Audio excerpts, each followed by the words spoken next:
스가랴서 1장 1절부터 우리 6절까지 말씀 우리 한 목소리로 같이 봉독하겠습니다. 다리오 왕 제2년 8째 달에 여호와의 말씀이 이도의 손자 베레가의 아들 선지자 스가랴에게 임하니라. 이르시되 여호와가 너희의 조상들에게 심히 진노하였느니라. 그러므로 너는 그들에게 말하기를 만군의 여호와께서 이처럼 이르시되 너희는 내게로 돌아오라. 만군의 여호와의 말이니라.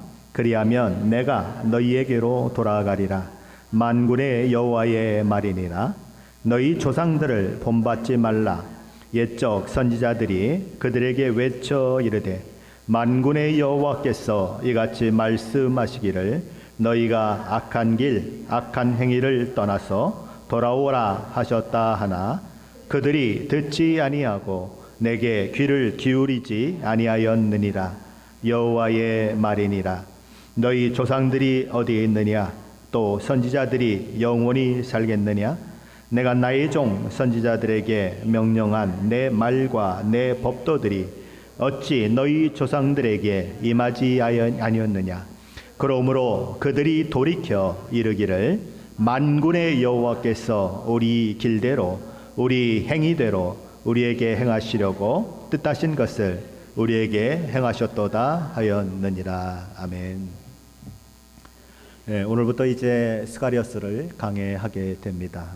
스가랴서는 사실 쉽지 않은 성경이고 읽을 때에도 이게 도대체 무슨 말인가 그렇게 생각되는 말씀들이 곳곳에 있는 말씀이고 특별히 8개의 환상 그리고 마지막 때까지의 일들이 기록되고 있기 때문에 상당히 난해한 그런 성경이기도 합니다. 여러분들이 기도해 주셔야 목사도 잘 설교할 수 있습니다. 스가랴 선지자는 학계 선지자와 함께 같은 시기에 이스라엘 포로 공동체에게 하나님의 말씀을 선포했던 선지자입니다. 그런데 이 두 사람은 약 2개월 정도의 차이를 두고 하나님의 말씀이 그들에게 임하게 되는데 먼저는 학계 선지자에게 임하고 그 다음에 스가랴 선지자에게 임하게 되죠. 학계서 1장 1절에 보면 학계 선지자에게 하나님의 말씀이 임한 때는 다리오 왕 제2년 6째 달로 되어 있습니다. 자, 그런데 오늘 성경에 보면 1절에 보면 다리오 왕 제2년 8째 달에 여호와의 말씀이 이도의 손자 베레가의 아들 선지자 스가랴에게 임하니라 라고 되어 있습니다.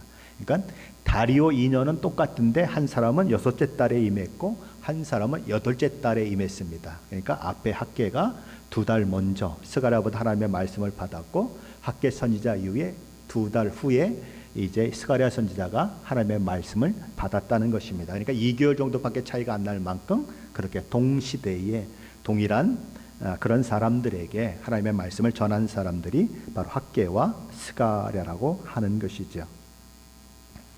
근데 왜 하나님께서는 학계 선지자와 스가랴 선지자를 그렇게 동시대에 세우셔서 하나님의 말씀을 전파하는데 동일한 백성에게 하나님의 말씀을 선포하게 하셨을까 하는 것이 우리가 좀 생각해 보아야 하는 그런 상황인 것입니다.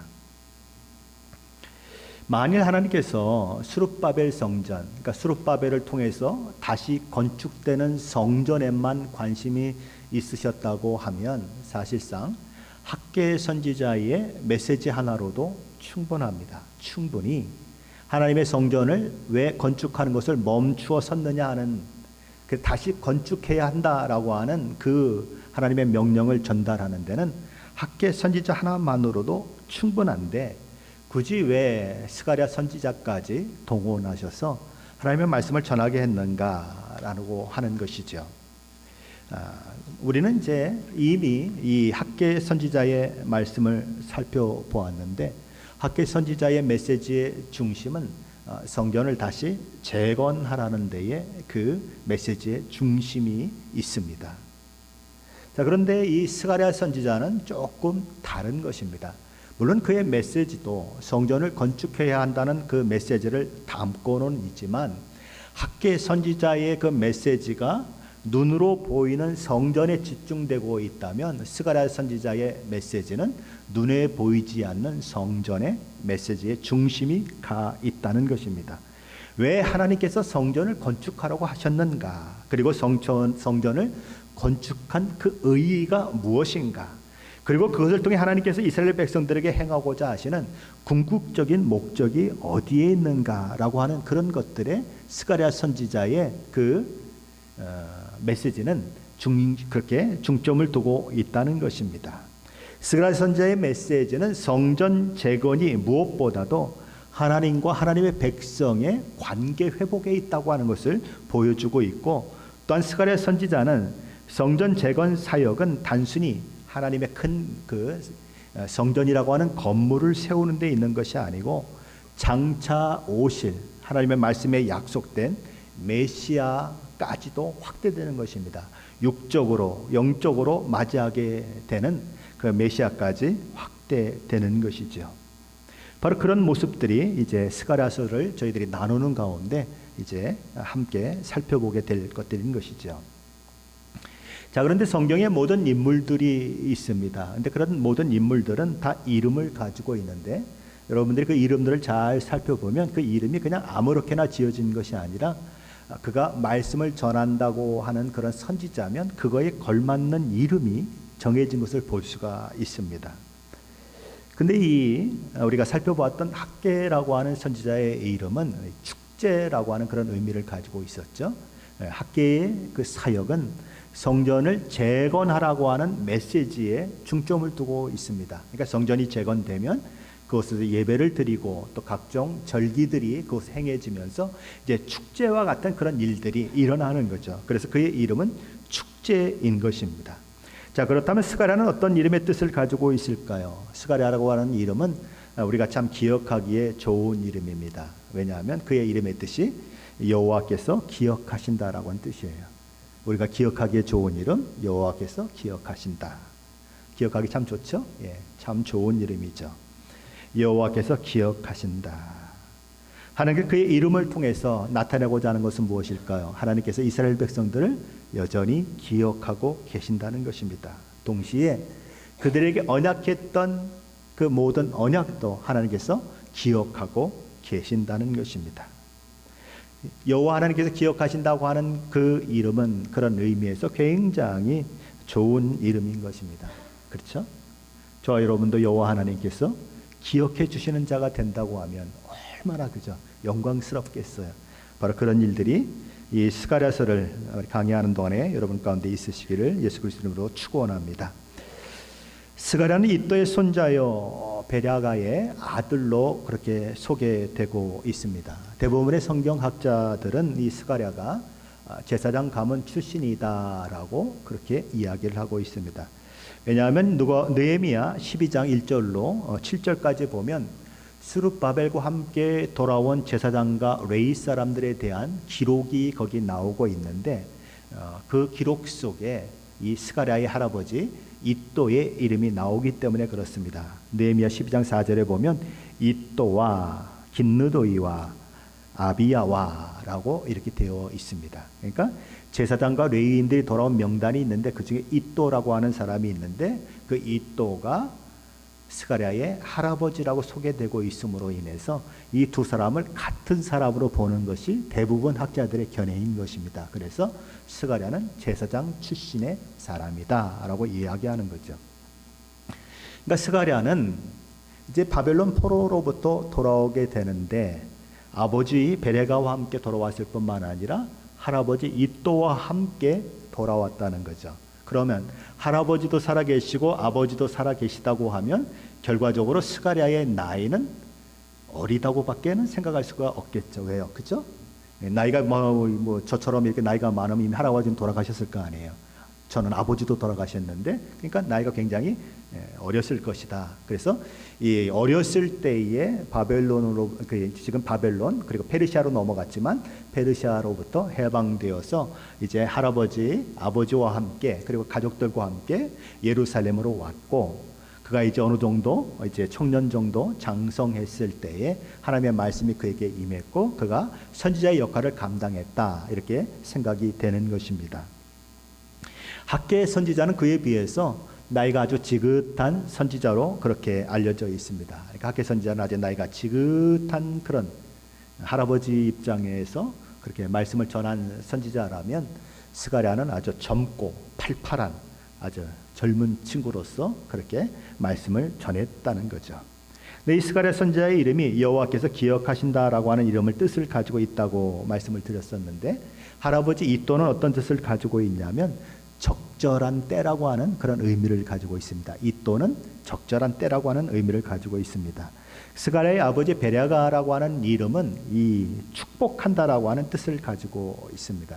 자, 이 가정이 참 재미있어요. 할아버지의 이름은 적절한 때, 아버지의 이름은 축복한다, 아들의 이름은 여호와께서 기억하신다라고 하는 그런 뜻을 가지고 있습니다. 그러면 할아버지, 아버지, 그 다음에 이 스가랴 선지자, 그 이름의 뜻을 이렇게 종합하면 이런 말이 되는 것입니다. 하나님께서 적절한 때에 이스라엘을 축복하신다. 왜냐하면 하나님께서 이스라엘 백성을 기억하시기 때문이다. 자, 적절한 때 이또, 축복하신다 베랴가, 하나님께서 기억하신다 스가랴. 여호와께서 적절한 때에 축복하신다. 왜 그러냐? 하나님이 여전히 기억하시고 계시기 때문이다. 이 가정의 지금 내력인 것입니다. 종종 우리는 믿음 생활을 잘 했는데 우리 당대에 그 믿음의 열매를 거두지 못할 때가 종종 있습니다. 하지만 그럴지라도 믿음의 열매는 반드시 거두어진다. 왜냐하면 하나님께서 적절한 때에 축복하시는데, 왜냐하면 하나님이 기억하시기 때문이라는 거예요. 아니, 내 때가 아니라 뭐 자손 때라고 해서 혹시 불만 가지신 분들이 있으십니까?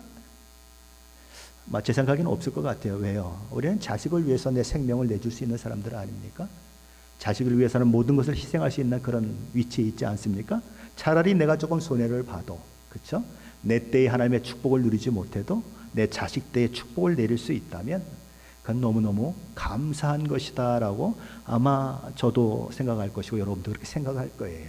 그래서 우리는 종종 우리가 믿음 생활을 잘 했는데도 불구하고 내 때에 열매가 맺히지 않았을 때에 실망할 필요가 전혀 없는 것입니다. 왜요? 하나님은 적절한 때에 축복하신다. 왜요? 기억하시고 계시기 때문이다. 그렇죠? 이또, 베랴가, 스가랴, 그렇게 이름이 나오는 것입니다. 그런 의미에서 이 스가랴 가정은 얼마나 아름다운가요? 할아버지의 신앙이 아버지에게로, 아버지의 신앙이 스가랴에게로 흘러 넘치는 그런 모습이 이 가정 가운데 있는 것입니다. 스가랴 선지자의 사역은 어떻게 시작됩니까? 이스라엘 백성들에게 그들 민족의 최근 역사를 상기하라고 하는 그런 말씀으로 시작되는데, 우리 먼저 스가랴서 1장 2절 말씀 우리 다시 한번 함께 읽어봅니다. 2절입니다. 여호와가 너희의 조상들에게 심히 진노하였느니라. 하나님의 말씀치고는 참, 그죠? 첫 말씀치고는 좀 착잡하죠. 하나님 뭐 이렇게 하면 너희들 그동안 잘 있었느냐, 뭐 이렇게 인사말도 좀 하고 시작하면 참 좋은데, 처음부터, 그렇죠? 나 여호와가 너희의 조상들에게 심히 진노하였느니라 라고 하는 말씀으로 시작되고 있다는 거죠. 하나님께서 이렇게 말씀을 하시는 이 이유는 사실상 이스라엘 백성들의 조상들이 그렇게 하나님이 심히 진노하실 수밖에 없는 상황을 만들어냈고, 그 일로 말미암아 남유다가 멸망하고 바벨론의 포로로 잡혀가는 그 일들이 있었고, 그리고 이제 바벨론 제국이 페르시아 제국에 의해서 멸망을 당하고 이제 고레스 칙령에 의해서 그렇게 돌아오는 일들이 있었는데, 사실상 그들이 돌아와서 보게 되는 것들은 어떤 환경입니까? 완전히 폐허가 되어 있는 환경인 것입니다. 하나님의 명령을 따라왔습니다. 하나님이 그곳에 그들을 보내셨습니다. 자신들이 뭐 계획하고 그런 게 하나도 없어요. 온전히 하나님의 계획 가운데 그 일이 이루어졌는데도 불구하고 사실상 맞닥뜨린 환경은 힘들고 어렵고 고통스러운 환경이었다는 거죠. 그래서 그들은 그런 모든 환경을 보면서 이런 너희 조상들에게 심히 진노했다고 하는 하나님의 말씀을 들으면 어떤 생각을 하게 될까요? 그렇구나. 이 모든 일들이 내 잘못이 아니고 우리 조상들 때문에 그렇구나라고 하는 생각을 하게 될 것입니다. 그렇죠? 아버지의 이가 시기 때문에 아들의 이가 시다라고 그렇게 예레미야 선지자 시절에 다른 사람들이 이야기했던 것처럼 자신들이 어려움을 당하고 고통을 당하는 것이 조상이 잘못 살았기 때문이다라고 이야기한 것처럼 그럴 수 있지만 사실은 이 말씀은 그런 의미가 아니라는 것입니다. 그럼 왜 이런 말씀을 하시는가? 너희 조상들에게 내가 심히 진노했다. 그 얘기는 너희도 하나님 앞에 진노를 당할 수 있다라고 하는 이야기를 하고 있는 것입니다. 왜냐하면 그 이후에 나오는 말씀이 그것을 이야기하고 있기 때문에 그래요. 우리 한번 보십시다. 우리 3절 말씀인데 한번 같이 보십니다. 3절입니다. 그러므로 너는 그들에게 말하기를 만군의 여호와께서 이처럼 이르시되 너희는 내게로 돌아오라. 만군의 여호와의 말이니라. 그리하면 내가 너희에게로 돌아가리라. 만군의 여호와의 말이니라. 자, 그러므로 너는 그랬습니다. 그럼 너는 누굽니까? 스가랴 선지자예요. 자, 그럼 스가랴 선지자가 너는인데 그럼 너라고 지명받는 스가랴 선지자가 말씀을 전하는 대상은 지금 이스라엘 백성들의 조상들입니까? 아니면 지금 현재 여기 살고 있는 사람들입니까? 당연히 여기 살고 있는 사람들이죠. 왜요? 스가랴 선지자가 지금 말씀을 전하는 사람들이니까. 결국 내게로 돌아오라라고 하는 말씀을 지금 스가랴가 현재 예루살렘에 돌아와 있는 포로 귀양민들에게 하고 있다는 얘기는 무슨 얘기예요? 그들이 돌아와야 할 조건이 있다는 거죠. 그렇죠? 돌아와야 할 조건이 있으니까 돌아오라고 얘기하는 거 아니에요. 뭐 이미 하나님 앞에 잘하고 있으면 하나님 앞에 그냥 칭찬받을 짓을 하고 있으면 왜 하나님이 돌아오라고 그러겠어요? 그렇죠? 돌아올 조건을 그들이 가지고 있기 때문에 돌아오라고 얘기하는 거죠. 그러니까 지금 결국 이 귀양민 공동체가 하나님께 돌아와야 할 그런 일들이 있다는 것입니다. 그러니까 돌아와라. 너희가 내게 돌아오면 나도 너희에게 돌아가겠다. 그렇게 얘기하는 거예요. 근데 이 말씀을 하시면서 이 3절 말씀 속에는 만군의 여호와라고 하는 표현이 몇 번이나 나옵니까? 만군의 여호와께서 이처럼 이르시되 한 번 나옵니다. 그 다음에 내게로 돌아오라. 만군의 여호와의 말이니라. 그러면 내가 너에게로 돌아가리라. 만군의 여호와의 말이니라. 이렇게 몇 번 나오는 것입니까? 3번 나오는 것입니다. 한 절 속에서 만군의 여호와라고 하는 말이 3번이나 나오고 있는 것은 하나님께서 내가 만군의 여호와라고 하는 사실을 굉장히 강조하는 것입니다. 만군의 여호와라고 하는 말이 무엇입니까? 왕 중의 왕이란 뜻이죠. 그러니까 온 나라와 민족을 통치하고 역사를 주관하시는 분이 누군가? 하나님이시다라고 하는 이야기를 하고 있는 것입니다. 세상을 주관하는 사람들을, 그죠? 세상을 지배하고 있는 세력이 페르시아 같지만, 왜요? 지금 이스라엘은 페르시아의 속국이 되어 있으니까, 그죠? 세상을 지배하고 세상을 통치하는 사람은 페르시아의 왕 다리오 같지만 그게 아니다. 만군의 여호와는 하나님이시다.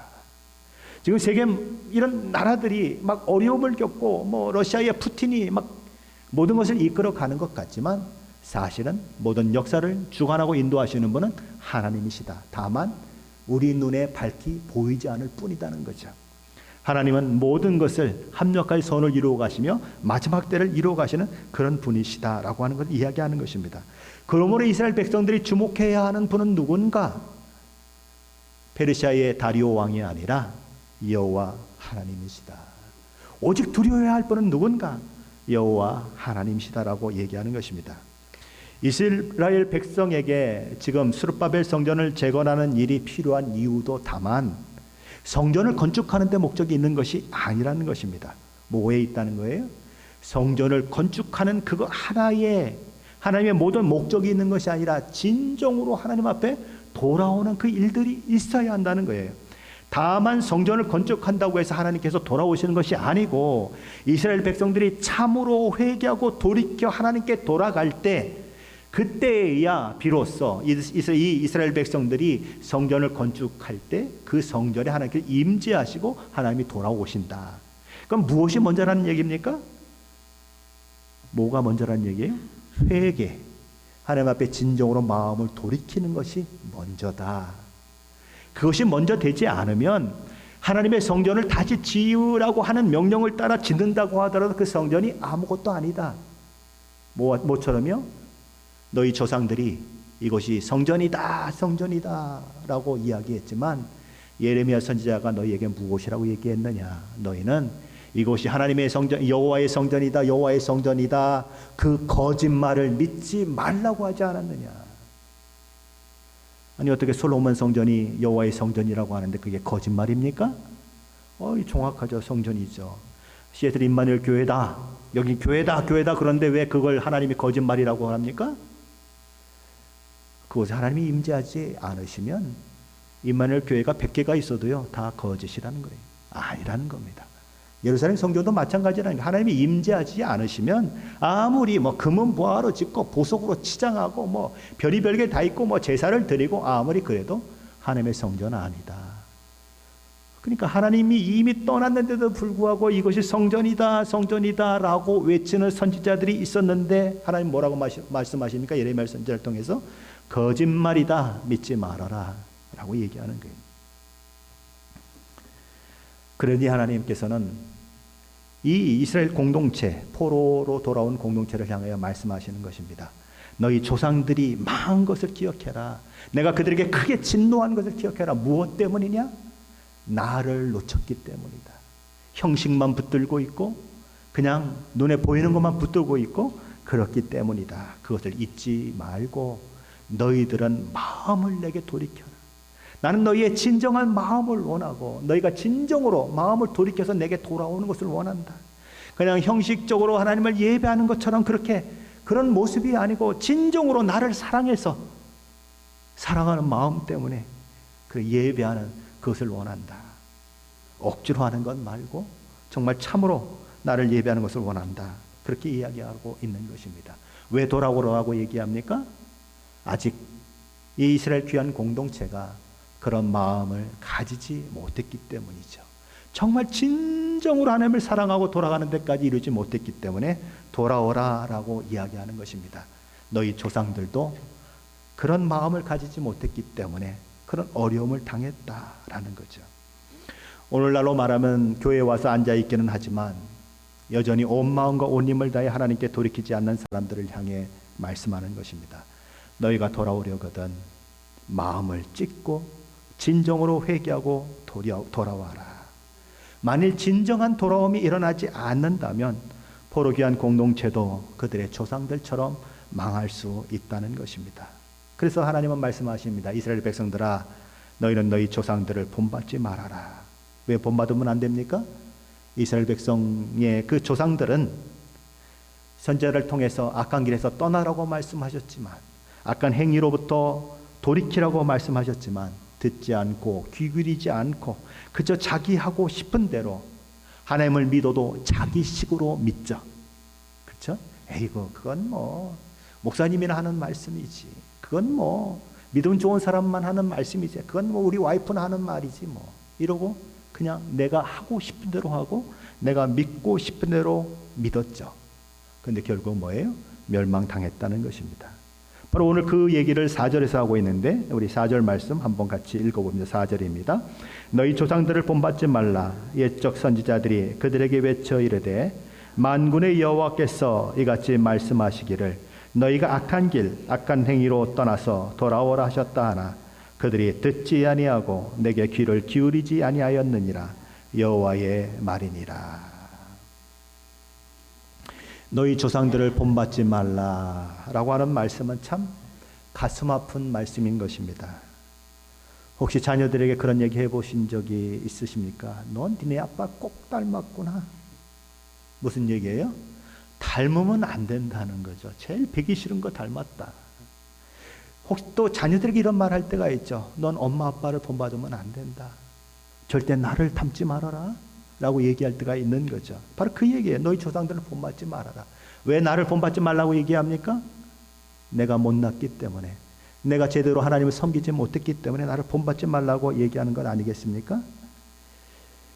타이머시라고 하는 그런 소설을 썼던 작가 중에 웰스라고 하는 사람이 있는데 그런 역사에 대해서 이런 얘기를 했습니다. 역사는 인류의 가장 위대한 선생님이다. 그러나 인류에게서 동일한 일들이 반복되고 있다는 것은 결국 인류는 역사라고 하는 선생님을 통해서 배우지 못했기 때문이다. 무슨 얘기예요?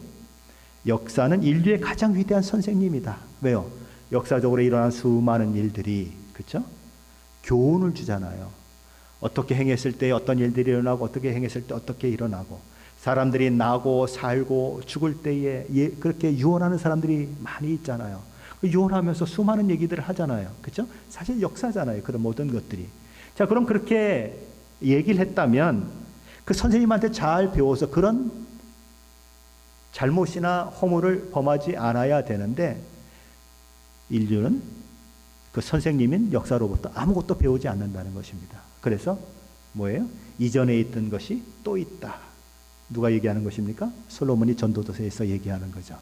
과거에 있던 일이 또 생기고 또 그 일이 또 생기고, 그래서 인생이 쳇바퀴처럼 돌아간다라고 얘기하는 거 아니겠습니까? 그래서 헛되고 헛되니 모든 것이 헛되다고 하는 말이 나오는 것처럼, 인간은 이 역사라고 하는 거울을 통해서 자신을 볼 수 있어야 되는데, 과거에 그래서 선조들이 범했던 실패와 허물을, 그런 것들을 반복하지 않아야 되는데, 문제는 인간들이 역사를 통해서 아무것도 배우지 않고 역사에서 일어났던 일들을 계속해서 그런 실수와 실패를 반복하고 있다는 것입니다. 왜 러시아의 푸틴 대통령은 그런 무모한 전쟁을 일으켰을까요? 수많은 젊은이들이 죽음에 이르고, 그래서 오늘 유튜브 동영상을 보니까 이제는 군인의 자원이 떨어져서 이제 이 어린 아이들까지도 전쟁터로 내몰고 있다라고 하는 그런 유튜브가 나오더라고요. 그러니까 쉽게 말하면 뭡니까? 우리 6.25 때의 우리 선배님들, 학도의원군처럼 이제 그렇게 끌려나가는 애들이 있다는 거예요. 그게 도대체 그래서 뭘 어떻게 하겠다는 겁니까? 왜 그런 일이 일어납니까?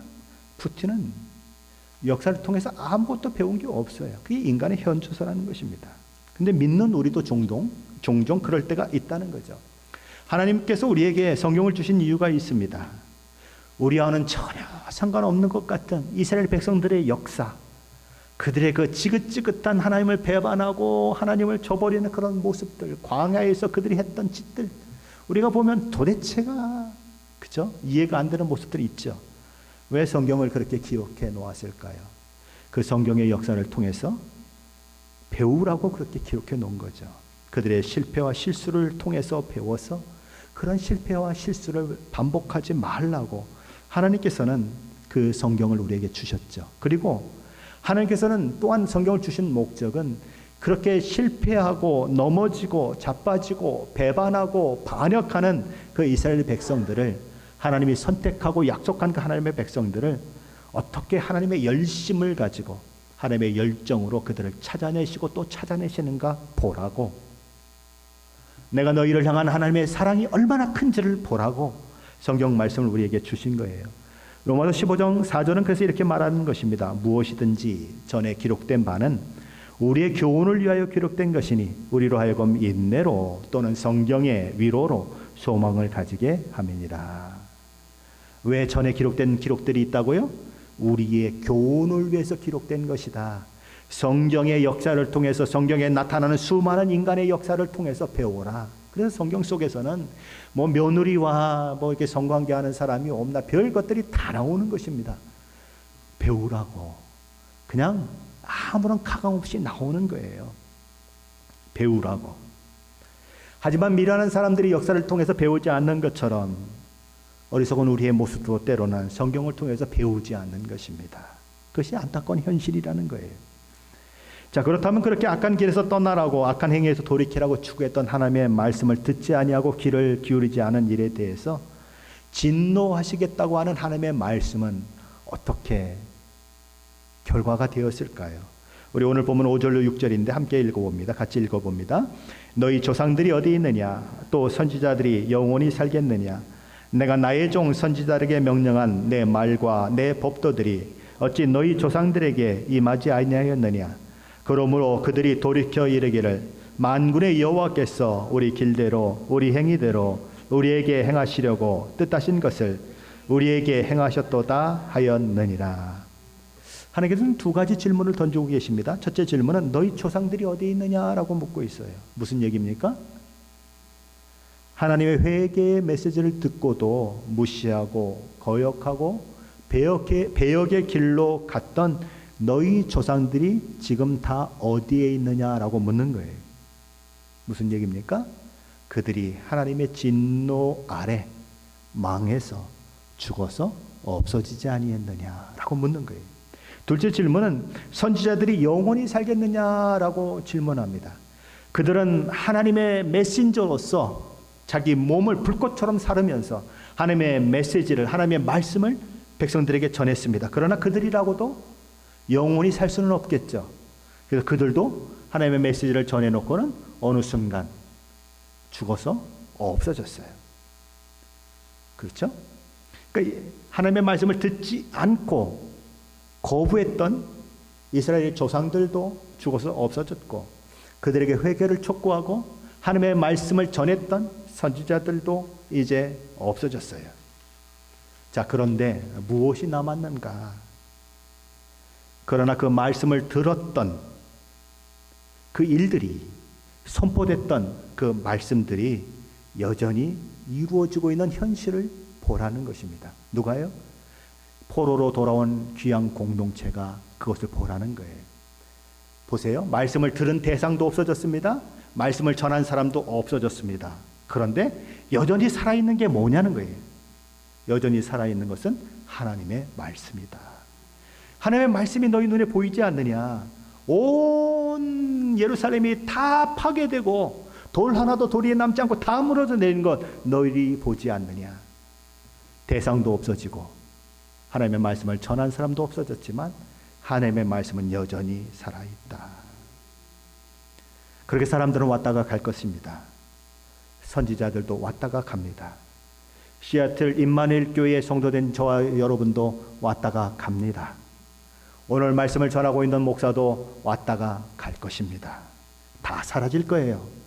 수십 년 지나고 나면 여기 있을 사람 몇 사람 없을 것입니다. 그러나 기록된 하나님의 말씀은 영원히 계속된다는 것입니다. 그 말씀은 그 말씀을 이루어가는 그 일들을 계속하고 있다는 거죠. 그리고 성경에 기록된 모든 말씀들이 역사적으로 하나도 땅에 떨어지지 않고 다 이루어진다는 거예요. 그래서 이사야서 40장 6절로 8절 말씀은 이렇게 말씀하고 있는 것입니다. 모든 육체는 풀이요 그의 모든 아름다움은 들의 꽃과 같으니 풀은 마르고 꽃이 시듬은 여호와의 기운이 그 위에 붐이라. 이 백성은 실로 풀이로다. 풀은 마르고 꽃은 시드나 우리 하나님의 말씀은 영원히 서리라. 이 말씀을 베드로 사도가 인용을 하지요. 똑같이 인용을 하지요. 믿으십니까? 예레미야서를 읽었던 우리 모든 사람들이 있습니다. 근데 예레미야서를 읽어보면 예레미야 선지자가 끊임없이 하나님의 말씀을 선포합니다. 하나님께로 돌아오라고 외칩니다. 그리고 마지막에는 너희들의 죄악이 머리 꼭대기까지 찼기 때문에 너희는 바벨론 제국에 의해서 멸망할 것이다. 그것이 하나님이 정하신 바다. 그러니 하나님이 정하신 바에 대항하지 말고 바벨론에게 순순히 항복해라. 그 길만이 살 길이다 라고 예레미야 선지자를 통해서 권고를 하게 되죠.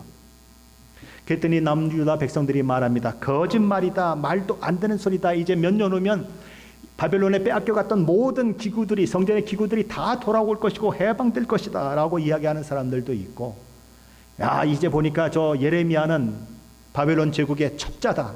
그러니까 저런 소리를 하고 있지. 아니 자기 나라의 축복을 구하지는 못할 망정 남의 나라의 축복을 구하고 남의 나라에 항복하라고? 이건 매국노다라고 이야기하는 사람들도 있었죠. 그런데 그 하나님의 말씀은 그대로 이루어지고 예레미야의 그 예언대로 되어지는 것입니다. 그래서 결국 남유다는 망하게 되는데, 그 망하고 나서야 남유다 백성들은 그제야 깨닫는 거죠. 아하, 하나님의 말씀대로 되었구나. 늦었습니까? 늦었습니까? 늦었죠. 깨달으려면 진작 깨달았어야죠. 그렇게 예레미야 선지자를 옥에도 가두고 진흙탕에도 넣고 운물에도 빠뜨려 버리고 얼마나 그랬습니까? 그러면서도 믿지 않았던 그 일들이 결국 이루어지고 나서야 맞네, 이미 늦었어요. 나란 다 망했고 포로로 잡혀갔고 이렇게 죽고 병들고 그렇게 되는 것입니다. 우리는 하나님의 말씀이 선포될 때에 하나님의 말씀이 선포될 때에 그 말씀에 순복하고 우리는 하나님께 돌아가야 하는 것입니다. 하나님께 두 손 벌리고 계실 때 어서 오라고 이야기할 때에 우리는 돌아가야 하는 것입니다.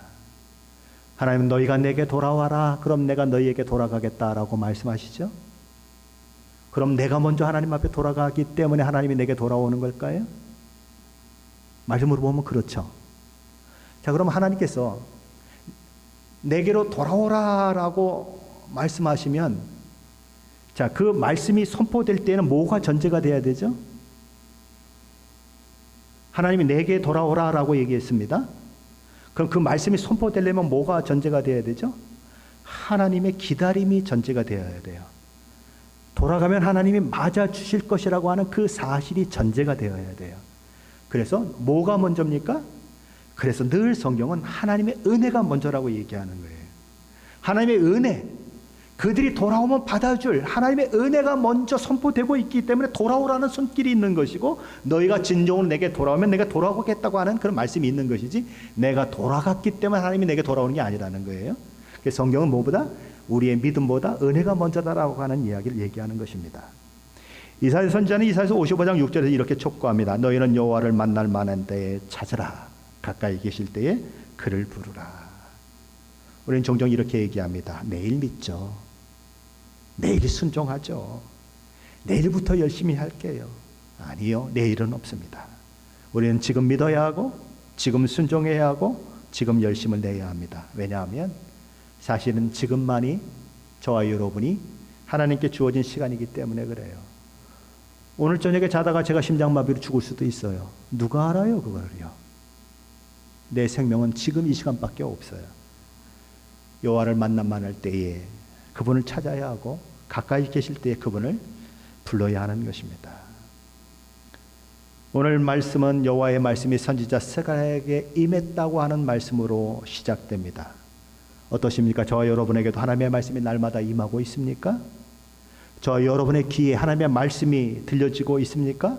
하나님의 말씀을 읽을 때 저와 여러분의 가슴에 하나님의 말씀이 들려지고 있습니까? 하나님의 말씀이 들려지는 자는 살아날 것입니다. 하나님의 말씀이 심령에 들려지는 자는 생명의 역사를 매일매일 체험하게 될 것입니다. 만일 하나님의 말씀이 선포되는데도 들려지지 않는다면, 하나님의 말씀을 읽는데도 가슴이 뜨거워지지 않냐고, 하나님의 말씀을 읽는데도 그 말씀 속에서 하나님의 음성이 들려지지 않는다면 저와 여러분은 말씀의 기갈을 맞게 될 것입니다. 마지막 때는 말씀의 기갈이 있을 것이다 라고 아모스 선지자는 망하죠. 그렇게 이야기하죠. 말씀의 기갈이 오면 어떻게 됩니까? 망하는 것입니다. 오늘 말씀은 저와 여러분을 향해서 여호와께 돌아오라고 말씀합니다. 아니 이렇게 교회 생활 잘하고 이렇게 예배 출석 잘하는데 뭘 또 돌아갑니까? 라고 얘기할 수 있어요. 아니에요. 마음을 진정으로 돌이키라는 것입니다. 그 마음을 진정으로 하나님께 향하라는 거예요. 세상에 취해 있는 상태에서, 세상과 하나님 사이에 양다리 걸치고 있는 상태에서 세상이 유리한 것 같으면 세상 쪽에 섰다가 하나님 쪽이 유리한 것 같으면 하나님 속에 섰다가 그러지 말고 온 마음과 온 정성과 온 힘을 다해 하나님만 구하고 하나님만 따르며 하나님께 순종하는 자가 되라고, 그런 자리로 돌아서라고 말씀합니다. 오늘 말씀에서 하나님께서 너희 조상들이 어디 있느냐, 너희 선지자들이 영원히 살겠느냐라고 묻고 계십니다. 종종 사람들은 헛된 것을 붙들고 영원한 가치가 있는 양 그것을 부둥켜 안고 살아가고 있습니다. 어느 날 그 모든 것들이 사라질 날이 있을 것입니다. 그리고 그 붙들고 있는 사람들도 다 사라지고 망하게 될 날이 있을 것입니다. 그때에는 저와 같이 하나님의 말씀을 전하는 사람도 필요 없습니다. 그렇죠? 이미 다 종료됐기 때문에 전혀 필요가 없게 되는 그 시대가 오는 것입니다. 그래서 하나님은 저와 여러분을 향해서 촉구하는 것이죠. 지금 돌아오라. 요에서 2장 13절 상반절 말씀은 이렇게 얘기합니다. 너희는 옷을 찢지 말고 마음을 찢고 하나님 여호와께 돌아올지어다. 흉내내지 말고 형식적으로 돌아서지 말고 매를 피하기 위해서 그냥 일시적으로 돌아서지 말고 온전히 온 마음으로 돌아서라. 돌아서면 내가 너희를 안아주고 내가 너희를 받아주고 나도 너희에게로 돌아가겠다라고 말씀하시는 것입니다. 저 여러분의 심령 속에 돌아가야 할 것은 무엇인지, 회복되어야 할 것은 무엇인지 오늘 이 말씀을 통해서 한번 생각해 보시고 하나님 앞에 진정으로 돌아가는 그 일들이 저 여러분 가운데 있으시기를 예수 그리스도 이름으로 간절히 축원합니다.